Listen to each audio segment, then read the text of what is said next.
Shadows of Darkness is a four-person player board game where you and three other brave warriors are seeking gold and fame.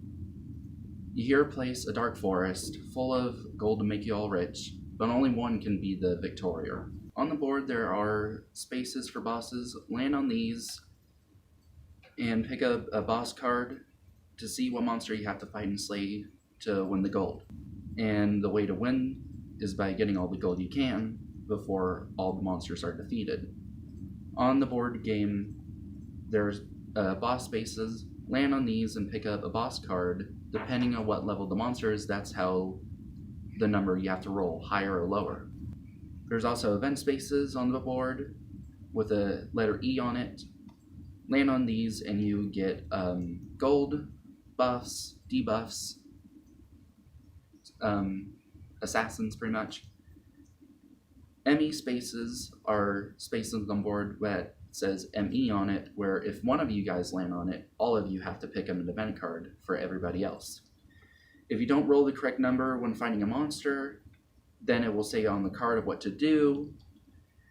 It depends on how many spaces you go back and how much gold you lose, and you have to retry that boss area again with a new monster. The game is meant for players who want a new thrilling game, but with the same premise of a typical board game. The features in this game are as they are. There's no point A to point B mechanic. You can go around the board as many times as you want to ensure you get as much gold as you need to. Before the final boss is slayed, that's what the goal is. When the final boss is defeated, you kind of know what the gold is, and that makes it more for interesting gameplay. The players you play as are Axe, Shield, Staff, and Arrow. With all unique powers they have, the Axe can kill without rolling. The Shield can protect itself on a failed roll.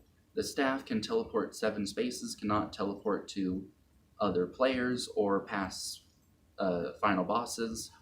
And the Arrow can go places where no other player can go, which are whited out spaces on the board. In conclusion, Shadows of Darkness is a four-person player game where all of you are trying to get as much gold as possible while fighting monsters. Event cards will be for a random scenario, and each player will have a power they can only use once. The development team for this game was made by me, Keith Dion. I created all game mechanics, all concepts, wrote a rulebook, play tested it, and created all assets for this game. Thank you for your time.